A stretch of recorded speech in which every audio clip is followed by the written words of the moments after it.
रामनवमी के अवसर पे एकत्रित हुए हैं और सबने कहा है कि श्री राम के बारे में महापत है।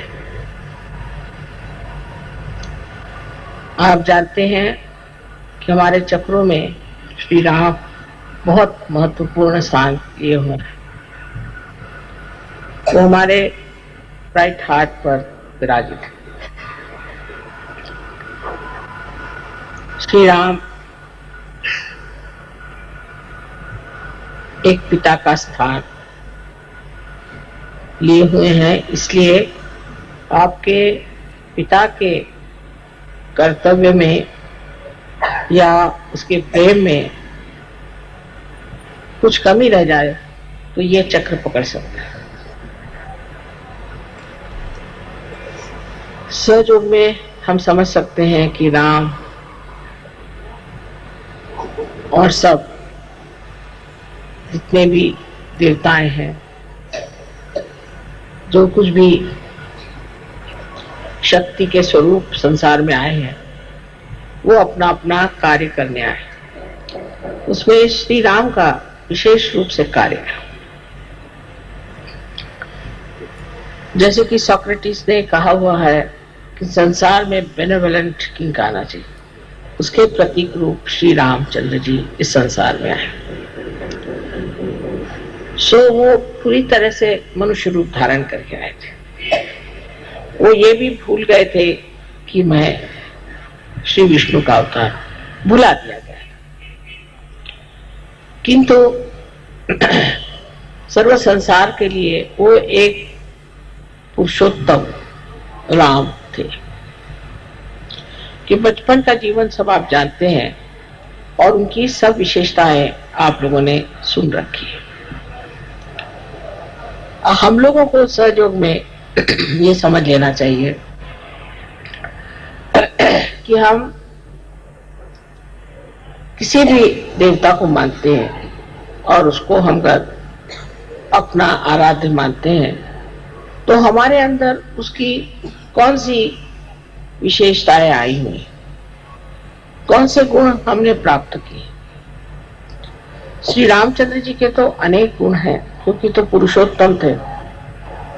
उनका एक गुण था कि वो जिस राजकारण को करते थे उसमें सबसे ऊंचा उन्होंने जन का मत रखा, न कि अपनी पत्नी या अपने बच्चे इनका ख्याल किया। आजकल के हमारे घर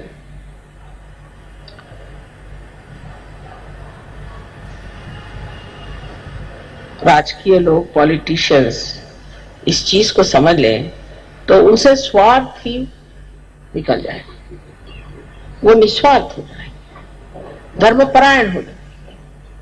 किंतु श्री राम की जो प्रतिमा है वही आज तक किसी ने भी अपनाने का प्रयत्न नहीं किया। उल्टे उनके भजन जरूर गाएंगे, उनके नाम से बहुत बड़े बड़े ऑर्गेनाइजेशन बने हैं, राम मंदिर बनाएंगे, लेकिन ये सब बना लेने से क्या श्री राम आपके अंदर प्रवेश कर सकते हैं?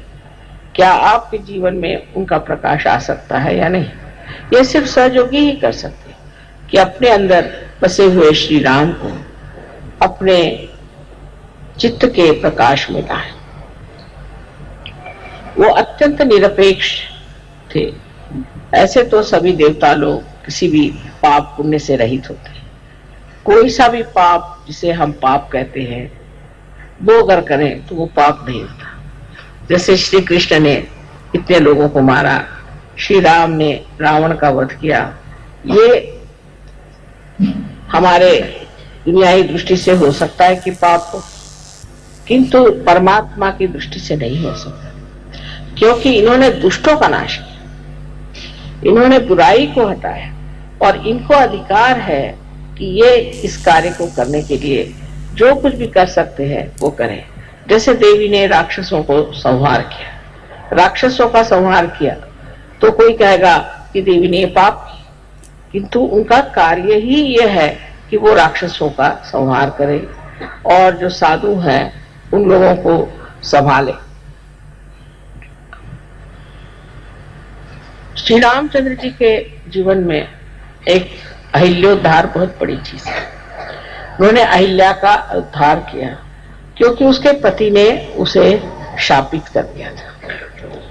उस जमाने में भी कोई स्त्री अगर किसी भी तरह से वाम मार्ग में चली जाती थी तो उसका पति अगर साधु हो और उसकी स्थिति अगर ऊंची हो तो उसे शापित कर देता था। किंतु अहिल्या पे झूठा ही उन्होंने आरोप लगाया था, इल्जाम लगाया था और इस तरह से उसको भी उन्होंने पत्थर बना दिया। तो श्री राम ने उस अहिल्या का भी उद्धार कर दिया। विशेषकर उनकी जो पत्नी के प्रति प्रेम की एक पत्नी व्रत के प्रति जो एक उनका व्रत था वो बहुत समझना है। हालांकि वो जानते थे कि सीता जी महालक्ष्मी स्वरूपा है, वो स्वयं देवी है, किंतु मनुष्य के रूप उन्होंने अपने पत्नी के सिवाय किसी और स्त्री की तरफ आंख उठा करके भी नहीं देखा। जब हम राम की बात करते हैं तो हमारे अंदर जो पतित्व है वो भी हमारा स्वच्छ होना चाहिए। अगर कोई स्त्री श्री राम के बारे में सोचती है तो उसको भी अपने पति के प्रति वैसी ही श्रद्धा होनी चाहिए जैसे सीता जी को अपने पति के प्रति थी, और उसी प्रकार पति को भी श्री राम जैसे एक पत्नी व्रत होना चाहिए। सहयोग में बात कठिन नहीं है। स्त्री का मान रखना चाहिए, अपने पत्नी को मान से रखना चाहिए। और हालांकि रावण उनको उठा ले गए थे तो भी श्री राम ने ये कर्तव्य समझा कि सीता जी को वहां से छुड़ा कर लाए, और लोकनंदा के लिए जनमत को रखने कितना उनमें संतुलन था। उसी सीता को जिसके लिए इतने वर्ष मेहनत करके उसको छुड़ा कर लाए थे उन्होंने त्याग दिया। अर्थात सीता जी स्वयं साक्षात देवी थी तो उनका त्यागने का तो कोई विशेष परिणाम नहीं होने वाला था और उन्होंने उन्हें त्याग दिया। कारण लोग ऐसी बातें करते हैं जो जन हित के खिलाफ, क्योंकि उनका आदर्श इसी तरह से ऐसा न बन जाए कि जिससे लोग अपने यहाँ इस तरह की औरतों को पल पाए जिन पर की लोग शक करते। हालांकि वो निष्कलंका थी और देवी स्वरूपा स्वच्छ निर्मल थी। उनको त्यागने पर भी फिर सीता जी ने भी उनका एक तरह से त्याग कर दिया। उन्होंने स्त्री जैसे रामचंद्र जी का त्याग किया और श्री राम ने एक पुरुष के जैसे उनका त्याग। सीता जी स्वयं ही पृथ्वी में समा गई और फिर अंत में श्री राम जी ने भी सरजू नदी में अपना देह त्याग किया। इस प्रकार इनका जीवन अत्यंत घटनात्मक और बड़ा चमत्कारपूर्ण है। सारे जीवन में देखिए तो सीता और राम का आपस का व्यवहार और उनका एक दूसरे के प्रति श्रद्धामय रहना। हालांकि उन्होंने सीता जी का त्याग किया था पर सीता जी ने सोचा कि ये उनका परम कर्तव्य है और उन्होंने कभी उनकी बुराई नहीं, उनके बारे में कभी बुरा नहीं कहा और बड़ी सुगमता से अपने बच्चों को चलाया, उनको पनपाया, उनको बढ़ावा दिया। इस श्री राम के जो दो बच्चे हुए जिनको हम लव और कुश कहते हैं, वो भी एक भक्त स्वरूप कहना चाहिए कि जो संसार में आए उनको हम शिष्य की तरह से देख सकते हैं। ये शिष्य के द्योतक है और हमारे भी शिष्यत्व की एक शक्ति है जिससे हम किसी के शिष्य हो सकते हैं। शिष्य स्वरूप इन लोगों ने बहुत छोटी उम्र में धनुर्विद्या सीख ली थी और इस छोटेपन में ही उन्होंने रामायण आदि और संगीत पर बहुत ही कुछ प्रावीण्य पाया था। इसका मतलब यह है कि शिष्य को पूरी तरह से अपने गुरु को समर्पित होना चाहिए। यह शिष्य का जो स्वरूप है यह हमारे अंदर भी सबके स्थित है। और माँ जो की शक्ति थी उसके प्रति वो पूरी तरह से समर्पित है। उस वक्त श्री राम से भी लड़ने के लिए वो तैयार हो गए क्योंकि अपने माँ के लिए। तो माँ को उन्होंने दुनिया में सबसे ऊंची चीज समझी और उस माँ ने भी अपने बच्चों को पालना, उनका संवर्धन करना, उनको धर्म में खड़ा करना और उनकी पूरी प्रगति करना एकमेव कर्तव्य की है।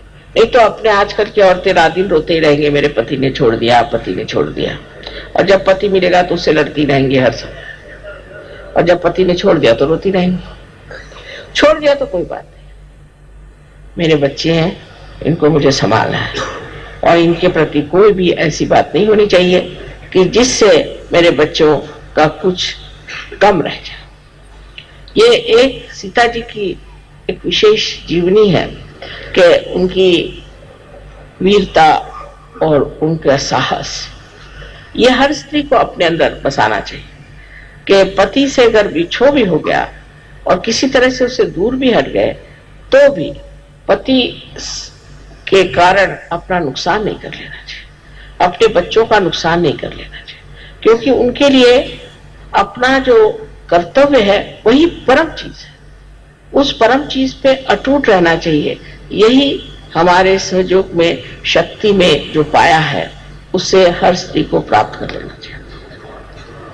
श्री राम का जीवन भी जैसे अत्यंत शुद्ध और निर्मल था, और उन्होंने अपने पत्नी के लिए सब चीज त्याग दी थी।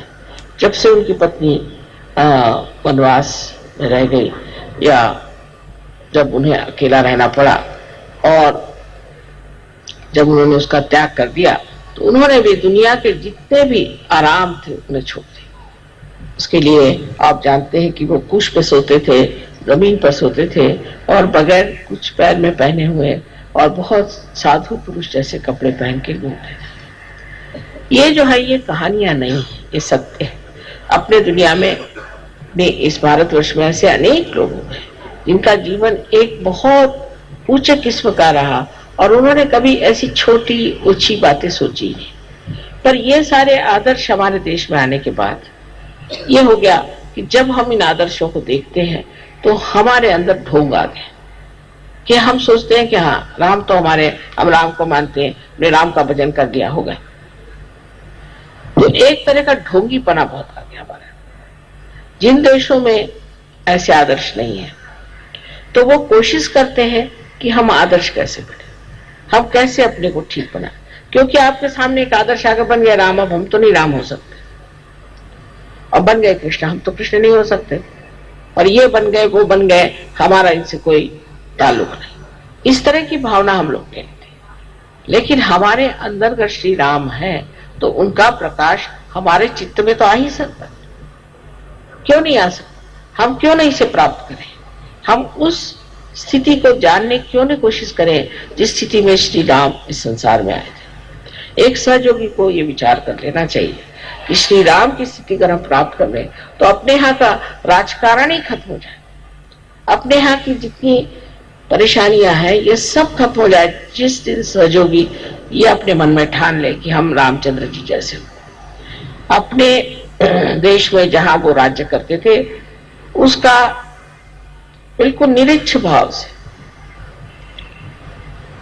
विदेह रूप से वो लालन पालन करते थे, और सब तरह की अच्छाइयां लोग में आए, उनमें धर्म आ जाए, पहली चीज उनके अंदर शिक्षा हो जाए, उनकी उन्नति हो जाए, उनके अंदर महान आदर्शों की स्थापना हो, ऐसा उन्होंने पूरी समय प्रयत्न किया, और उसलिए अपना जीवन बहुत आदर्शमय बना। कल समझ लीजिए कि जो आदमी आपको कुछ कह रहा है और वो स्वयं ही वैसा नहीं, तो आपको उसके प्रति कभी श्रद्धा हो ही नहीं सकती, और आप उसके गुण ले नहीं सकते। किंतु बहुत से लोग हमेशा कहते हैं कि हम इनको मानते हैं, हम उनको मानते हैं, लेकिन मैं देखती हूँ उसके बिल्कुल उल्टे होते हैं। जो राम को मानते हैं वो सबसे बड़े चोर पॉलिटिशियंस होते हैं, या उनकी 10-10 बीवियां होती, तो राम को आप कैसे मानते हैं? इसी प्रकार जीवन में एक सहयोगी का कर्तव्य क्या होता है कि हमें भी इन देवताओं के प्रकाश को हमारे चित्त में लाना चाहिए, हर चीज की और उसी तरह से देखना चाहिए। श्री राम क्या करते? इस वक्त अगर ऐसा प्रश्न आता तो श्री राम क्या करते? ऐसा अगर प्रश्न आता तो सीता जी क्या करते? सीता जी क्या कहते? सीता जी का क्या बर्ताव होता? इस तरह से अगर कोई सोचे स्त्री तो वो घर की गृहलक्ष्मी हो ही जाएगी। आप तो जानते हैं सजोग में कि सीता जी ने अनेक जन्म उसके बाद लिए, और उसमें से गृहलक्ष्मी का स्थान उन्होंने जो है तो फातिमा भी के तरह से किया। वो घर में घूंघट में पर्दे में रहती थी, पर वो सारा धर्म का कार्य उस शक्ति ने किया। उसके जरूरी नहीं कि आप बाहर जाकर के बहुत बड़े लेक्चर दें या बहुत बड़े कोई लीडर हो जाए, कोई जरूरी नहीं। आप घर में रह करके भी ये कार्य कर सकते हैं। अपने बाल बच्चे हैं और आपके और इष्ट जो है, आपके जो आप्तेष्ट हैं, उन सब में आप सहयोग फैला सकते हैं। लेकिन पहले आप पे ये चीज आनी चाहिए। उसके बाद जब ये सब कार्य होने के बाद फिर आप समाज में भी आ सकती हैं, और उसके बाद और भी आप कहीं जाना चाहे तो जा सकते हैं। पर पहले औरतों को सीता जी जैसे शुद्ध आचरण की होना चाहिए। शुद्ध आचरण में पहली चीज है ममता और प्यार। वो जब जंगलों में रहती थी अपने पति के साथ, कभी उसने ये नहीं कहा कि मेरा पति ये पैसा नहीं कमाता, वो पैसा नहीं कमाता, जैसे हमारे यहाँ औरतों की आदत होती है, ये चीज नहीं खरीदता, वो नहीं खरीदता। वो जंगल में है तो मैं भी जंगल में, वो जो खाते हैं वो मैं खाती, वो खाने से पहले मैं खा ले, ऐसा तो नहीं ना करती। वो खा ले, उनको खाना खिला दे, अपने देवर को खाना खिला दे, उसके बाद मैं खा लूं। इस पर औरतें ये सोचती हैं कि हमारे ऊपर बहुत ज्यादा हमारे ऊपर इससे प्रेशर आ जाता है, दबाव आ जाता है। ये बात नहीं। ये पृथ्वी तत्व जैसे स्त्री होती है, इसमें इतनी शक्ति है कि ये बहुत दबाव को खींच सकती है, और सारे दुनिया को देखिए कितने फल फूल आदि पत्तियां सब दे रहे। इसी प्रकार इस पृथ्वी तत्व के जैसे ही हम स्त्रियां हैं। हमारे अंदर इतनी शक्ति है कि हम सब तरह की चीज अपने अंदर समा सकते हैं, और अपने अंदर से हम हमेशा प्रेम की वर्षा दे सकते हैं। ये हमारे अंदर परमात्मा ने शक्ति दी है। तो आप अगर ये शक्ति आपके अंदर अगर है, समझ लीजिए पंखा चल रहा है, तो इसकी शक्ति जहां से आ रही है वो शक्ति के स्थान ज्यादा बड़ा है कि पंखा। अगर ये सोचे कि ये पंखा चल रहा है, दुनिया के सामने पंखा दिखाई दे रहा है, तो ये बड़ा है, तो आप समझ सकते हैं गलत है। स्त्री शक्ति स्वरूपिणी बहुत शक्ति का सागर है, और उसके सहारे ही पुरुष जो है वो अपने कार्य को करता है। एक जैसे उसको कहते हैं कि पोटेंशियल और एक काइनेटिक। तो पोटेंशियल तो स्त्री है और पुरुष जो है काइनेटिक। लेकिन पुरुष को देख करके क्योंकि वो दौड़ ज्यादा सकता है, तो औरत भी दौड़ने लग जाए। उसको दौड़ने की जरूरत, उसको बैठने की जरूरत है।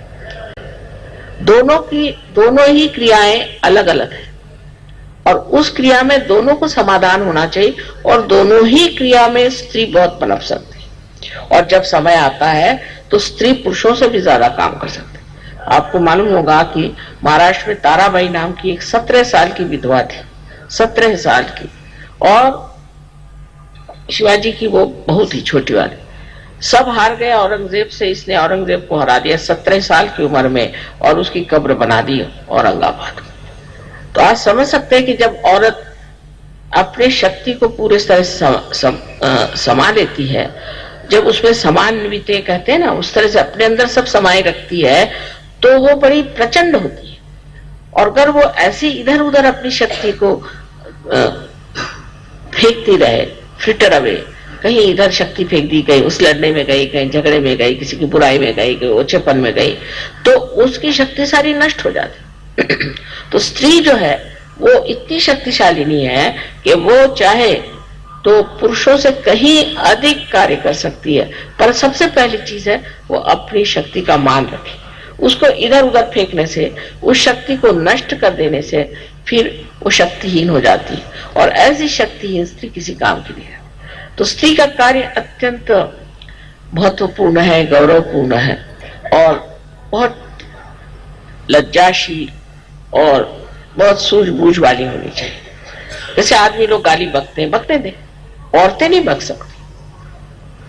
आदमी लोग हैं आपस में, देखा उनका कि बहुत झगड़ा होगा तो मारपीट कर लेंगे, कर देंगे, औरतें नहीं कर सकती। इनका कार्य शांति देने का है, इनका कार्य है संरक्षण का, इनका काम है लोगों को बचाने का। अब जैसे कि एक ढाल है, ढाल तलवार का काम नहीं कर सकती, और तलवार ढाल का काम नहीं कर सकती। पर ढाल बड़ी की तलवार, ढाल ही बड़ी है। जो तलवार के वार सहन कर ले वो बड़ी कि तलवार बड़ी। एक आध बार तलवार भी टूट जाएगी पर ढाल नहीं टूटती। इसलिए औरतों को भी अपने शक्ति में समा लेना चाहिए, और इस शक्ति की सबसे बड़ी जो धुरा है वो है नम्रता। नम्रता पूर्वक अपनी शक्ति को अपने अंदर समा लेना चाहिए। ये कार्य कठिन नहीं सहयोगियों के लिए, सहयोगियों के लिए बिल्कुल कठिन है। मैं देखती हूँ कि बहुत सी सहयोगिनी औरतें इतनी बकवास करती हैं, उनको पता नहीं क्या, कभी जाएंगी तो आदमियों से बक बक बक बक करी। एक साथ दौड़ गया, माता जी मुझे बचाओ बचाओ बचाओ। मैंने कहा क्यों, मेरे पीछे लगे। मैंने कहा कौन? कहला वो जो बहुत बोलती है। अरे मैंने कहा बोलती है बहुत? हाँ। कहले माँ मुझे बचाओ, कुछ तंग आ गया। तो आकर के मेरे कमरे में छिप।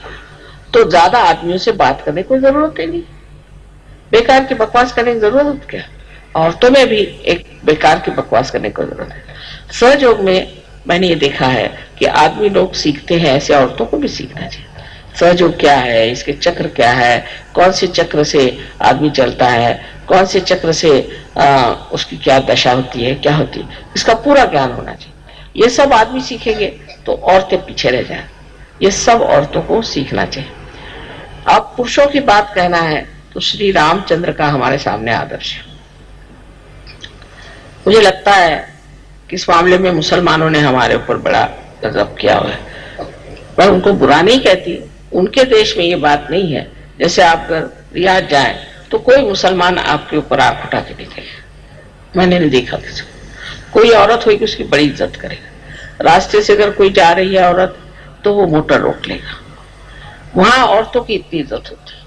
और हमारे यहाँ जो है पता नहीं क्या होगा, इनका ऐसा उल्टा असर पड़ा है कि हम लोग सोचते हैं कि औरतों को बिल्कुल एक उपभोग की वस्तु, हर औरत की तरफ देखना चाहिए, गर्दन मुड़ जाएगी और देखते रहेंगे। हर स्त्री की ओर नजर डालना ये महापाप और सहयोग में निषिद्ध माना जाता है, बिल्कुल निषिद्ध है। इससे आपकी आंख खराब हो जाएगी पहली चीज, और सहयोग में तो और भी नुकसान हो जाएगा। और अगर वो नहीं हुआ तो अंधे भी हो सकते।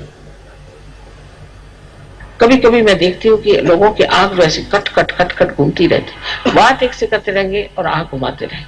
अब औरतें भी सीख रही, इससे सबसे बड़ा जो नुकसान होता है वो आपका चित्त है। आपका जो चित्त है वो इधर उधर चल बिचल हो रहा है। वो चित्त अगर चल बिचल होगा तो आत्म साक्षात्कार का क्या फायदा होगा, क्योंकि जो चित्त एकाग्र नहीं होगा वो कार्यान्वित नहीं हो सकता। एकाग्र चित्त ही कार्यान्वित होता है। एकाग्रता को साध्य करना चाहिए। अब विदेश में ये बीमारी बहुत ज्यादा आदमियों को है, औरतों को भी है पर आदमियों को ज्यादा है। तो मैं मुझसे पूछा माँ ये बीमारी, वो अपने जैसे नहीं है, वो इसको कोई बड़ी अच्छी बात नहीं समझते, इसको गंदी चीज समझते। जब से सहयोग में आए सोचते माँ इसको इलाज बता। तो मैंने कहा बेटे देखो तुम लोग सिर्फ जमीन की तरफ देख के चलो और 3 फुट से ऊपर देखने की जरूरत नहीं, उससे ऊपर देखने की जरूरत नहीं, और जमीन पे देखे चलो। तो सहयोगी आप पहले पहचान लेंगे। किसी भी आप देश में जाए प्रदेश में, वो आंख नीचे करके चलता है। 3 फुट तक सब अच्छी चीजें दिखाई देती है। फूल भी 3 फुट तक होते हैं, बच्चे भी 3 फुट तक होते हैं, उससे ऊपर देखने लायक है क्या। सो इस तरह से अपने चित्त को कंट्रोल करना चाहिए।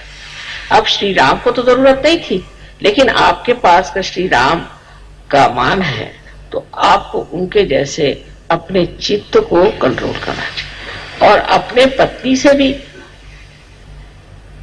यही समझाना चाहिए कि तुम शक्ति हो और हम तुम्हारी इज्जत करते हैं, पर तुम उसके योग्य भी होना चाहिए। जैसे यत्र नार्या पूजन्ते तत्र रमन्ते देवता। जहां स्त्री पूजी जाती है वहीं देवता रहते हैं, पर वो पूजनीय भी होना चाहिए।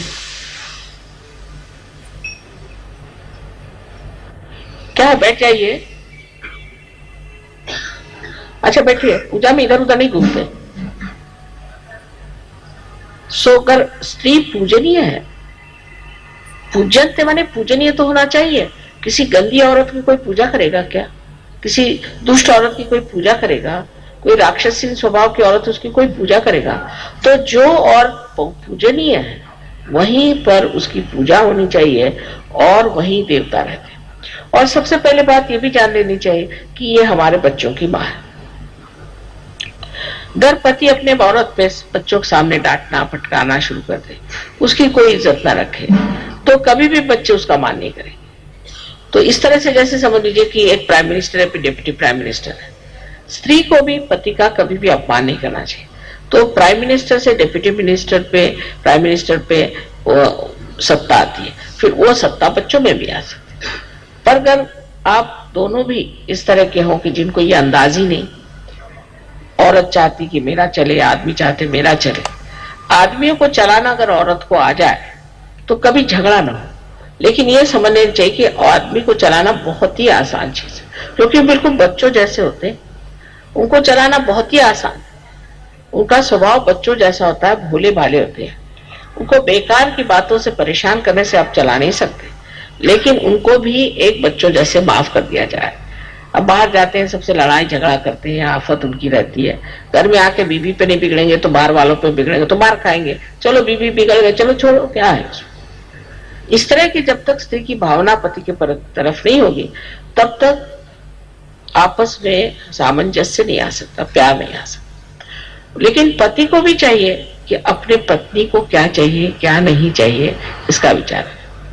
लेकिन ये नहीं कि आप पत्नी है, वो कुछ गलत बात बताए, कोई गलत सलाह दे, उस पर जरूर पति को कहना चाहिए कि ये गलत है, ये नहीं मैं करने वाला, ये झूठी बात है, ये मैं नहीं करने वाला। लेकिन छोटी छोटी बातों पर झगड़ा करने की कोई जरूरत नहीं। और छोटी छोटी बातों को झगड़ा करना सहयोगियों को बिल्कुल नहीं शोभा देता। और मुझे बड़ा आश्चर्य होता है कि सहयोगी भी आपस में लड़ते रहते हैं और मुझे आकर बताते हैं कि मेरी बीबी ऐसे, तो बता दो मेरा हस्बैंड ऐसे।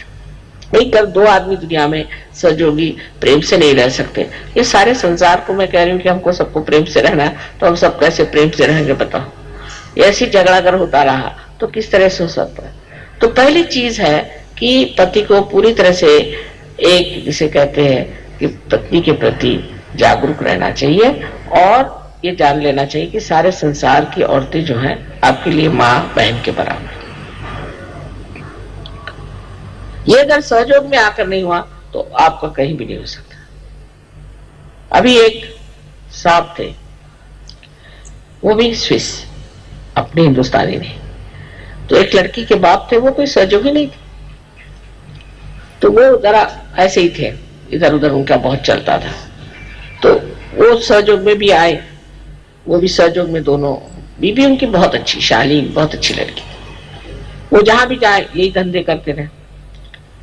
तो उनके बाप जो कि सहयोगी नहीं थे, उन्होंने कहा कि देखो बेटी तुम इसको छोड़ ही दो, क्योंकि जो सहयोग में भी आकर वो धंधा नहीं छोड़ता है वो कभी भी नहीं ठीक होता, तुम छोड़ दो इसको। वो कहा थोड़ा सा ठीक हो गया, कहले थोड़ा सा नहीं, अगर वो पूरा ठीक नहीं हो सकता तो ये सहयोगी है ही नहीं, इसको तुम छोड़ो, इससे तुम रिश्ता ही तोड़। जबकि एक आदमी सहयोगी नहीं है, वो भी इस बात को सोचता है कि सहयोग में आने पर भी अगर इसकी आंखें स्थिर नहीं होती, इसका अगर चित्त स्थिर नहीं होता, तो ये गलत बात है। दूसरे हमारे संस्कृति की जो विशेषता है कि स्त्री पुरुष का आपस में मेल जोल बस भाई बहन तक होना चाहिए, लेकिन ऐसा नहीं होता। मैं देखती हूँ कि फौरन कोई औरत है बकबकिया, और वो जाकर के बस किसी आदमी को भिड़ जाएंगे और उसे बकना शुरू कर दिए। उसको पता नहीं क्या जरूरत है, मेरी समझ नहीं आता। औरतों के साथ नहीं बैठेंगे, आदमियों के साथ बैठे। ऐसे कुछ आदमी भी होते हैं स्त्री लंपट, वो बस कोई दिखाई दी औरत लग गए उसके साथ। कोई भी औरत दिखाई दे, फिर वो नौकरानी हो चाहे कोई हो, बस उनके हाथ में अगर कोई आ जाए लग गए उसके पीछे में। कोई उनको अपना आत्मसम्मान ही नहीं होता है, और इसको वो पुरुषार्थ समझते हैं। अरे भाई, पुरुषार्थ करने वाले जो पुरुषोत्तम है वो तो श्री राम, वो तो वहां बैठे हुए हैं जिनको की कहना चाहिए पुरुषार्थी है, और जो बिल्कुल ही पाताल में है वो अपने को पुरुषार्थी समझते हैं। इसमें कौन सा पुरुषार्थ है? या तो फिर श्री राम को मत मानो, फिर शैतान को मानो। अगर श्री राम को मानते हो तो उनके आइडियल्स पे चलो। और इसीलिए अपने यहाँ अपने बच्चे भी खराब हो रहे हैं, औरतें भी खराब हो रही। पर तो भी मैं भारतीय संस्कृति की विशेषता कहूंगी कि औरतों ने बहुत संभाल लिया है।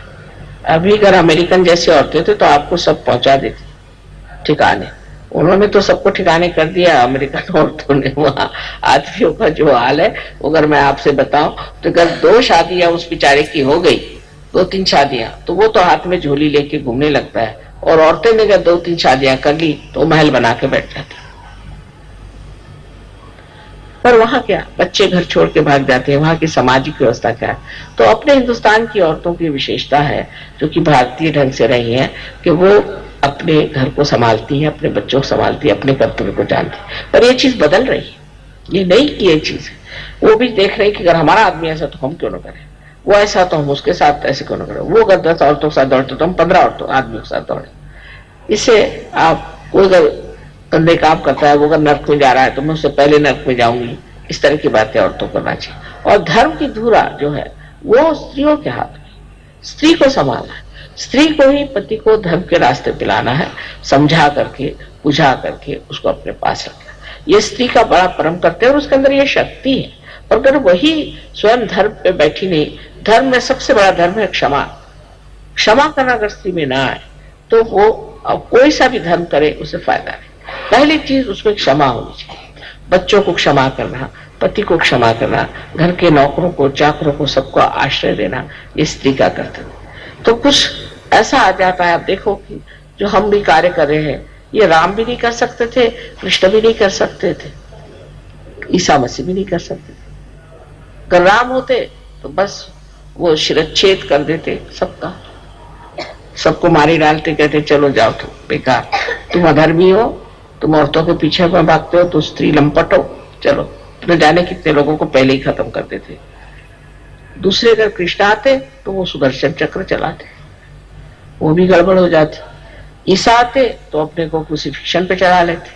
अब ये तो बहुत अच्छा है, एक बार आप क्रूसिफिक्शन पे चले जाओ, काम खत्म है। रोज का क्रूसिफिक्शन तो नहीं होता, ये तो माँ ही कर सकती, ये माँ ही कर सकती है। उसके अंदर प्यार की शक्ति इतनी जबरदस्त है कि कोई भी चीज हो वो उस प्यार की शक्ति के सहारे पार हो जाती, वो सब चीज उठा लेती।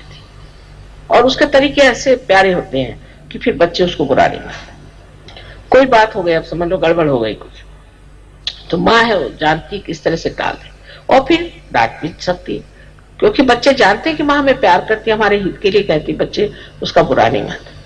अगर बाप डांट दे तो बच्चे हो सकता है उनसे मुंह मोड़ ले, लेकिन माँ से, क्योंकि माँ का प्यार जो है वो ऐसा है कि निर्वाज, वो कुछ नहीं चाहती अपने लिए, वो ये चाहती मेरे बच्चे ठीक हो जाए, मेरी सारी शक्तियों को प्राप्त करें, अपने अंदर जो भी कुछ मेरा अच्छा है सब प्राप्त करें। ऐसे अगर माँ समझे तो बच्चे ठीक हो जाए। पर बहुत सी माँ बहुत फॉरवर्ड, आगाऊ होती, सब चीज में घुसने जाएंगी, सब चीज में बोलने जाएंगी। उसका पति तो बेचारा चुपचाप बैठे रहेगा, यही देवी जी सामने में खड़ी हुई। ऐसे जब होता है तब बच्चे खराब हो जाते, तब संसार में और तरह के बच्चे पैदा होते हैं जो बड़े उत्पाती भी हो सकते हैं और जो बहुत हानिकारक भी हो सकते हैं। स्त्री को पोटेंशियल पीछे रहना चाहिए और पति को आगे रखना चाहिए। ठीक है, जो कुछ भी है पति करे, स्त्री पीछे से उसकी मदद करती रहे, उसी के शक्ति का स्रोत ही स्त्री है, ये समझ लेना चाहिए। तो एक स्त्री को कितना शुद्ध होना चाहिए, कितनी मेहनत करनी चाहिए। आप सब कहेंगे कि माँ सब स्त्रियों पे छोड़ते, क्योंकि मैं जानती हूँ आप शक्तिशाली, मैं जानती हूँ हमारे अंदर बड़ी शक्ति है, क्योंकि मैं माँ हूँ। अब देखिए मेरे ऊपर सबने छोड़ दिया कि हजारों लोगों को पार करो, इतनों को बीमारियां ठीक करो, सुबह से शाम बीमारियां ठीक कर, फिर लोगों को पार करो। ऐसे किसी ने काम किए थे? एक अहिल्या का उद्धार कर दिया, हो गया। उसके बाद किसका उद्धार किया? ईसा मसीह ने सिर्फ कुल मिला के 21 लोगों को ठीक किया। अभी तो मैंने 21,000 लोगों को ठीक किया होता। और दुनिया भर में घूमो फिरो, सबका ये करो वो करो, सब चल रहा है, पर कुछ नहीं लगता मुझे, क्योंकि वो शक्ति है ना प्यार की, तो प्यार की शक्ति मेरे से आगे दौड़ती। अभी बाहर निकलने से पहले मैं सोचती हूँ कि एक बार बंधन ले लूं, न जाने कैसे लोग मेरे पैर पकड़े, लेकिन भूल जाती हूँ।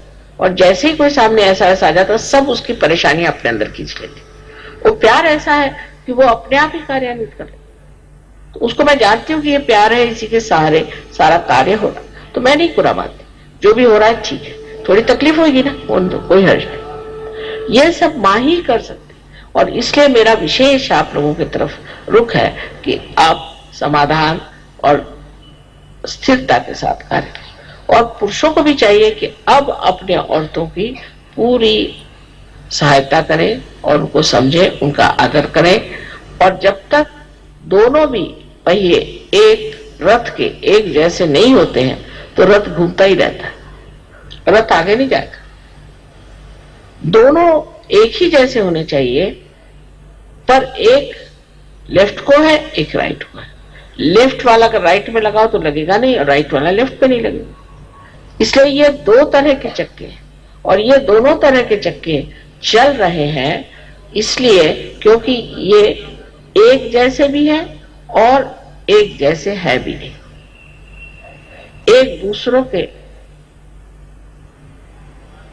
बिल्कुल जैसे हैं, माने ये ऊंचाई में, लंबाई में, बढ़ाई में, लेकिन इनका कार्य जो है वो अलग अलग है।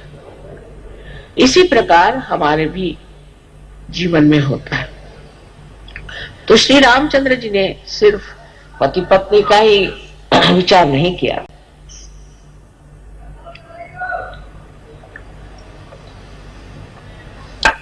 बच्चों का और अपने कुटुंब व्यवस्था का ही विचार नहीं, अपने भाई बहन, माँ बाप सबका विचार रखा, जैसे एक मनुष्य को होना चाहिए। और उसके बाद उन्होंने समाज का भी विचार रखा, जन का विचार रखा, देश का विचार रखा, राज्य का विचार रखा। जैसे कि एक मनुष्य की सारी गतिविधियां होती हैं, वो सारी गतिविधियों में उन्होंने दिखाया कि मनुष्य को किस तरह से होना चाहिए। जो मनुष्य अपने पत्नी को इतना प्यार करता था और जो जानता था कि वो संपूर्णतया शुद्ध है, उसको उन्होंने त्याग दिया। आजकल तो पत्नी के नाम ये बनाओ, पत्नी को वो चाहिए, पत्नी को ये करना है और ये बनाना है, और कर कहा जाए कि गरीब को थोड़ा सा दो पैसा नहीं देगा, नहीं तो अपने बच्चों को दो, नहीं तो नेव्यूज को दो, तो ये करो। मतलब राजकीय लोगों की बीमारी है। और इन्होंने अपनी वो पत्नी की जो स्वयं साक्षात देवी स्वरूप अत्यंत शुद्ध थी, उसका तक त्याग कर दिया। तब फिर हमें सोचना चाहिए कि हमारे जो ममत्व है और रिश्तेदारी है कि ये मेरा घर, ये। और कुछ लोग तो अब जैसे विदेश में पहले पत्नी पति का ठीक नहीं होता, अब जो ठीक हो गया तो सहयोग में है कि वो पत्नी सब कुछ हो गई। हमारे यहाँ कम से कम 4 या 5 लीडर्स पत्नी के वजह से निकल गए, क्योंकि पत्नी ठीक नहीं हुई, पति ठीक थे। पत्नी ने पढ़ा कर विचारों का सत्यानाश कर दिया। कम से कम 5 लोग पत्नियों की वजह से भाग गए थे। सो यहां भी मैं कहूंगी कि पत्नी को समझना चाहिए कि सहयोग क्या है और उसमें अपना क्या स्थान है। और पति को भी ऐसे मामले में पत्नी से जरा सा भी नहीं सहमत होना चाहिए। उसे कहना चाहिए कि तुम बहुत ज्यादा बोलती हो, बहुत ज्यादा दौड़ती हो, तुम चुप बैठो, तुम किसी काम की नहीं, तुम्हारे चक्र ठीक करो। जब पति इस तरह के उसके साथ व्यवहार करेगा तभी ना तो वो ठीक होगी। पर यह कि उसके चक्र खराब तो मेरे भी चक्र खराब हो जाओ। उसने कहा कि चलो तुम ये करो तो मैं वो करो, कर पत्नी ने कहा कुछ पैसा मार लो तो पैसा मार लेते।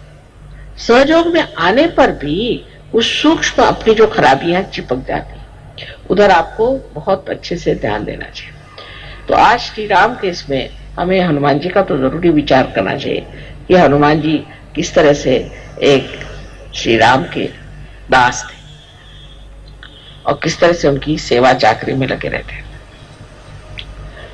और हर समय उनके ही सेवा में रहने से ही वो जानते थे कि उनका पूरा सार्थक हो जाए। उनके जैसी वृत्ति भी सहयोग में हमें अपनानी चाहिए।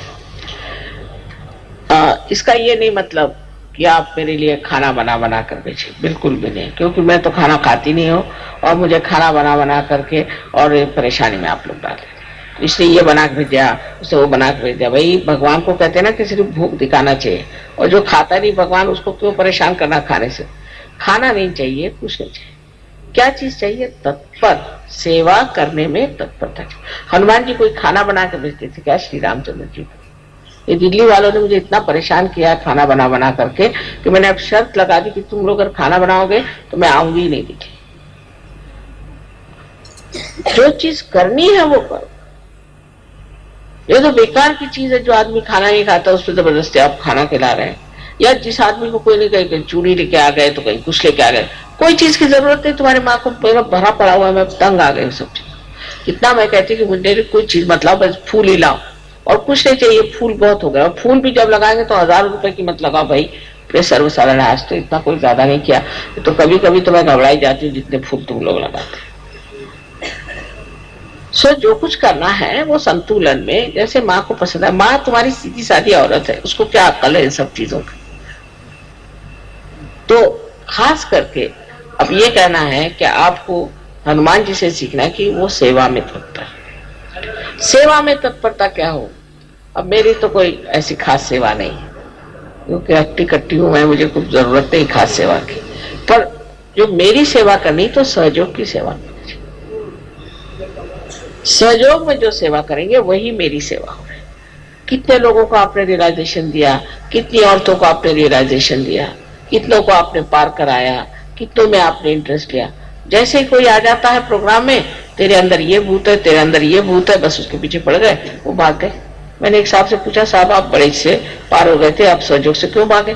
कल जाते साहब तो बताया तुम्हारे अंदर 3 भूत बैठे। अभी नंबर भी उन्होंने बता दिया। मैंने कहा आपने विश्वास क्यों कर लिया? पहले वो तो वहां के बड़े महारथ ही लग रहे थे, दौड़ दौड़ के बता रहे थे कि आपके अंदर 3 भूत है। अब वो कौन साहब थे कौन नहीं, वो तो भाग खड़े हो गए। सो सहयोग के अंदर में हनुमान जी की जो बात है वो सीखना है कि हम तत्पर हैं, राम काज करने को तत्पर। काज कौन सा है हमारा? मेरा काज है सहयोग, मेरा कार्य है सहयोग। कुंडलिनी का जागरण करना, लोगों को पार करना, उनके अंदर शांति लाना, प्रेम लाना, प्रेम की बातें करना, उनसे अपने सहयोग के बारे में सारे चक्र आदि का वर्णन करना, उनको जो चाहिए सो समझाना। अब जब ये कह दिया तो लेक्चरबाजी बहुत होती है। हमारे यहाँ तो कुछ लेक्चर, इतने लेक्चर देने लग गए थे कि मैंने कहा भैया अगर आपने इसको लेक्चर को बंद नहीं किया तो सहयोगी खत्म हो जाए। लोगों ने कहा माँ 2-2 घंटे लेक्चर देते हैं, फिर आपका हम भाषण भी नहीं सुन पाते, आरती भी नहीं कर पाते, ऐसे घर जाना पड़ता। फिर उनका लेक्चर बंद करवाए। वो कहने लगे कि मैं जाता हूँ तो पता नहीं क्या हो जाता, मेरा मन करता मैं लेक्चर ही दे दूं, इसको कैसे ठीक है? मैं कहा भाई देखो मुंह में एक सुपारी रख लो। तो वो पूछते कितनी बड़ी रखो? जितना बड़ा मुंह से बड़े रखो। तो मैंने कहा जब आपको ये भी नहीं पता कितनी बड़ी सुपारी रखूं तो आप सहयोग पे बात क्या करते? इसकी भी तो आपके पास अकल नहीं। तो सहयोग पे बात करना लोगों को बहुत अच्छा, मतलब लेक्चर देना। जैसे एक प्लेटफॉर्म मिल गया है, बस माइक मिल गया, चले माइक पे बोलना, माइक तो छूटता नहीं। फिर एक बार माइक पकड़ लिया तो छूटता नहीं। ये भी एक नई बीमारी। अब उसमें समझ ये लेना है कि काहे को लेक्चर देना, माँ के इतने लेक्चर हैं भाई, यही सुनो। तो अब जब भी फंक्शन आप लोगों का यहाँ ये हो, उसमें आप मेरा एक चाहे तो वीडियो लगा दो, चाहे तो मेरा टेप सुना दो, उसके बाद उनको कागज पेंसिल दे दो कि भाई तुमको जो कुछ लिखना है लिखो, कोई प्रश्न हो बता दो, और उसके बाद में उनकी जागृति कर दो और उनसे कहना कि नेक्स्ट टाइम आपको जो कुछ प्रॉब्लम है लिखे लाइए। तो शुरू उनका जो प्रॉब्लम है, किसी बीमारी है, किसी को तकलीफ है, कुछ है।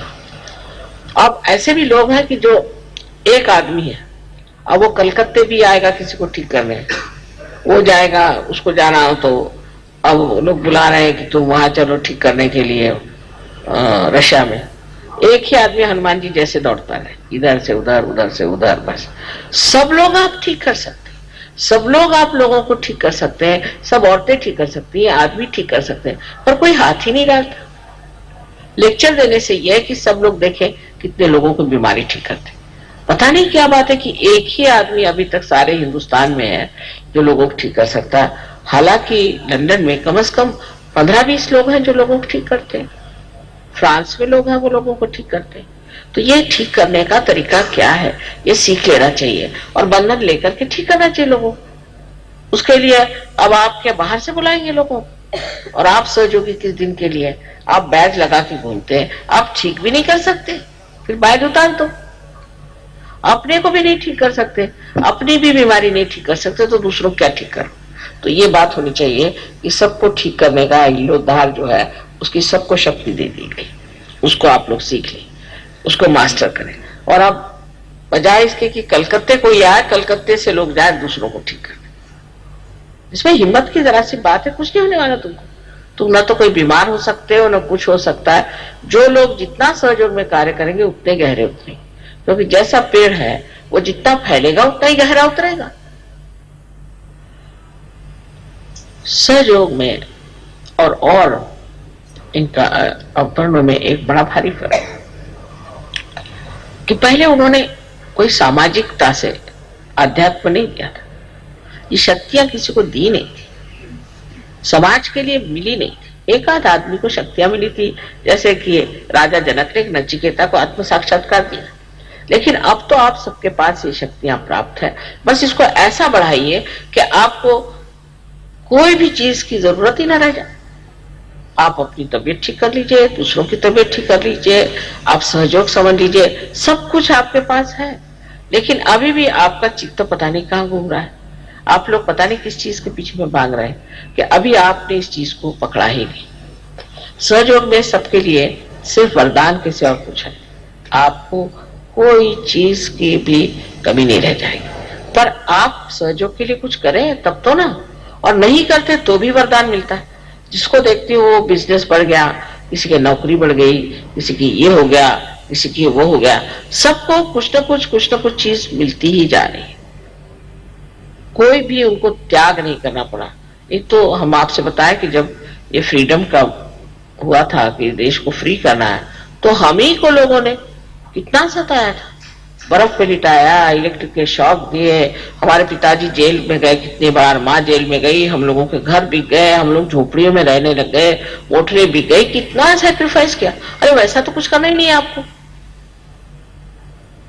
पर सब लेना ही लेना नहीं होना चाहिए, देना भी होना चाहिए। अगर एक दरवाजा खुला है तो दूसरा दरवाजा भी खोलना चाहिए। एक ही दरवाजा खोलने से नहीं होता। सब बताएंगे माँ मेरा ये भला हो गया, मेरा वो भला हो गया, तुमने किसका भला किया? इस चीज पर ध्यान देना चाहिए कि हमने कौन सा भला काम किया। पर नेतागिरी के लिए बहुत झगड़े कि कौन नेता हो, ये बड़े झगड़े। सब बना बनाया स्टेज है, आप नेता पे आपको जान लेना चाहिए कि ये सब माँ का खेल है। किस दिन आप नीचे गिर जाएंगे वहां से आपको पता होना चाहिए। खासकर औरतों को तो बिल्कुल ऐसे चक्कर में आना ही नहीं चाहिए, उनको फौरन ऊपर से नीचे गिरना पड़ेगा। और आदमियों को भी समझ लेना चाहिए कि इसमें नेता वेता कोई है नहीं, ये सब माँ ने बनाया हुआ खेल है, और इस चक्कर में आना ही नहीं। मैंने कह दिया अच्छा चलो लीडर्स आ गए, काय के लीडर्स और काय करके, सब एक खेल बनाया माँ ने, इसमें लीडर्स वीडर्स कोई नहीं है। सिर्फ यह है कि देखा जा रहा है कि आप कितना तौल सकते हो। अगर आपके अहंकार चढ़ गया तो गए आप, वो फौरन दिखाई दे। सहयोग में कोई चीज छिपती नहीं, सब चीज सामने आ जाती। मैं कुछ कहूं या ना कहूं, वो अपने आप मुंह पे ताला लगा के उतर आते अपने आप। हम लीडर है, देखा क्या कल मुंह में ताला लगा लिया, भाई क्यों? पहले हमने ये खराब काम कर। तो लीडर पे और जिम्मेदारी आ जाती है कि हम और अच्छे और नम्र और मीठे और प्यारे बन जाए, और सबको मिला के सबकी पूछ करके सबके से चले। अब ये सब चीजें आज रामचंद्र जी के विशेष दिवस पर हमें मानना चाहिए कि उन्होंने जो कुछ भी जीवन में करके दिखाया, उसका कुछ भी अंश हम करके दिखाया तो माँ के जीवन को भी चार चांद लग जाएंगे। उन्होंने इतने दिन वनवास किया, वनवास में रहे, जंगलों में बगैर कुछ पहने हुए घूमे फिरे, कितनी मेहनत करी, और सिर्फ अपने पिता की आज्ञा मानने के लिए उन्होंने कार्य किया। अब मेरी आज्ञा मानने के लिए आप लोग सिर्फ कोई वनवास जाने की जरूरत नहीं, आपको नंगे पैर घूमने की जरूरत नहीं, भूखे रहने की जरूरत नहीं, कुछ नहीं करने की जरूरत, सब व्यवस्था है। लेकिन सहयोग में आपको लोगों को ठीक करना आना चाहिए, लोगों की बीमारियां ठीक करनी आनी चाहिए, और आपको सहयोग के बारे में सब कुछ मालूम होना चाहिए। और सबसे बड़ी जाननी चाहिए चीज कि सहयोग ये प्रेम है, ये प्रेम की शक्ति जो कार्य कर रहा है और कोई नहीं। और उसी से सब लोगों का भला हो सकता है। ये कोई एक आदमी के लिए नहीं है, एक विशेष लोगों के लिए नहीं है, ये कोई एक देश के लिए नहीं है, ये है सारे विश्व के लिए। तो एक ये भी देखना चाहिए कि हमारा चित्त कैसा है, कहाँ जाता है। बार बार करके हमारा चित्त जाता है, उसको चित्त को निरोध करना चाहिए, रोकना चाहिए। उसमें आत्मा की शक्ति पूरी तरह से बननी चाहिए और मनुष्य को एकाग्र होकर के हर कार्य को करना चाहिए। भक्ति भाव से, प्रेम से अगर जो करेगा वो बहुत गहरा उतरेगा, और नहीं तो ऐसे ही कचरा बहुत होता है, और कचरे का जो अंत होता है वो भी आप जानते हैं। तो आपको अगर कचरा बनना है और आप अपने को बहुत विशेष समझ रहे हैं कि हम बड़े अच्छे हैं, हम तो ये कर लेते वो कर लेते, तो पहली चीज है कि नम्रता रखो, मेरे प्रति नहीं सबके प्रति नम्रता से बात करो और प्रेम से बात करो। देखना यही जो मनुष्य आज एक मानव है, बेकार चीज है, वही सहयोग में आते साथ कमल जैसे खिल जाता है और उसका सुगंध चारों ओर फैलता है। लोग मुझे आके फौरन बता देते, माँ ये आदमी है ना कमाल का, ये बस ऐसे आदमी। ऐसे ही आप लोग सब काम करें तो मर्यादा पुरुषोत्तम के लिए जैसे लोग कहते कि कमाल के, ऐसे आपके लिए भी कहें। सबसे बड़ी चीज है कि मेरे लिए तो आप ही राम का मंदिर है और आप ही इस मंदिर को अपने अंदर बनाए और उसकी पूजा हो और उसको संभाले, उसको देखें और अपने आत्मसम्मान के साथ रहे, अपने आत्म साक्षात्कार का पूरा फायदा भी उठा रहे और उसी के साथ उसकी पूरी इज्जत और उसके प्रति भक्ति होनी चाहिए कि अब हम आत्म साक्षात्कारी, हम ऐसे कैसे कर सकते, हम योगी हैं, हम नहीं कर सकते, हमसे नहीं हो सकता, ये गलत काम। और आप देखिए कि एकदम आशीर्वाद उसी के साथ आ जाए, एकदम उसी वक्त। ये तो रोकड़ा देवी नाम रखा है लोगों ने मेरा, कि वहां हमने बस तय कर दिया और फौरन उसका आ गया। इतना इसका परिणाम, इसका लाभ सबको हो रहा है। सिर्फ उस लाभ के अनुसार आप भी दुनिया को लाभ दें, जैसे कि श्री राम ने अपनी सारी शक्तियां इसमें लगा दी कि जन का हित हो, संसार में एक आदर्श पुरुष की एक मूर्ति बन जाए जिसको लोग देखें। जिस वक्त ये हमारे अंदर घटित हो जाएगा, आपको आश्चर्य होगा कि आप सब के सब कहां से कहां पहुंच जाएंगे। आपके अंदर कोई बीमारियां नहीं रहनी चाहिए, सब बीमारियां चली जानी चाहिए। उसको साफ कर दीजिए, जो आपकी आदतें हैं उसको आप बदल दीजिए, जो जरूरत है वो खाइए, जो जरूरत है उतना बोलिए, सबको आप देख रहे और इसके लिए अपने अंदर आप मनस, जिसको कहते हैं कि इंट्रोस्पेक्शन, अपने और देखना, अपने और देखना, अंतर निरीक्षण, जिसको कि देखते रहना, क्या करा मैं, कि ये क्यों करा मैं, वो क्यों करा, मुझे क्या करने की जरूरत है, इसकी कोई जरूरत नहीं, मैं सच हूं, मैं ऐसा क्यों करा, मेरा ये कहां जा रहा दिमाग, रुक जाओ। पूरी समय इस तरह करने से ही आप ध्यान में हो जाए और स्वयं आपकी कुंडलिनी इससे बहुत संतुष्ट होकर और आपको ऐसा आनंद प्रदान करे कि आप कहेंगे माँ ये क्या मिल गया हमको। लेकिन जब आप इसमें फिसल पड़िएगा फिर आप जानिएगा ये चीज क्या है। बस इसमें फिसल पड़ना है, तभी तक की थोड़ी बहुत मेहनत है। आज मैंने कहा था कि रामचंद्र जी का तो 12 बजे जन्म हुआ था, तो आराम से ही पूजा होने दो और ठीक हो रहा है। इसमें रामचंद्र जी की पूजा में तो कोई खास काम नहीं है और बहुत लंबी चौड़ी पूजा भी नहीं है, लेकिन इसमें समझने की जरूर बात है, क्योंकि वो मनुष्य स्वरूप थे और मनुष्य स्वरूप जो है वो अपने अंदर जो मनुष्यता है, जिससे हम चीज को समझते हैं, जिससे हमारे बुद्धि में, हमारे जिज्ञासा में और हमारे विचारों में परिवर्तन आ जाए, वो चीज श्री राम है। उन्हीं के माध्यम से हमारे विचार बदल सकते हैं, उन्हीं के माध्यम से हमारा स्वभाव बदल सकता है, क्योंकि हमारे लिए एक वो आदर्श है। उनके आदर्श तक पहुंचने के बाद ही दूसरे आप आदर्शों तक पहुंच सकते हैं, क्योंकि वो मनुष्य का आदर्श है। कितनी बड़ी चीज है कि परमात्मा मनुष्य बनकर इस संसार में आए, कि इनके लिए हम आदर्श बन जाए और सब विपत्तियां उठाई, सब आफतें उठाई, दिखाने के लिए कि कोई सी भी विपत्ति और आफत आती है, मनुष्य को अपना धर्म नहीं छोड़ना चाहिए, विश्व धर्म नहीं छोड़ना चाहिए और अपना योग है उसमें बने रहना चाहिए। आप सबको हमारा अनंत आशीर्वाद।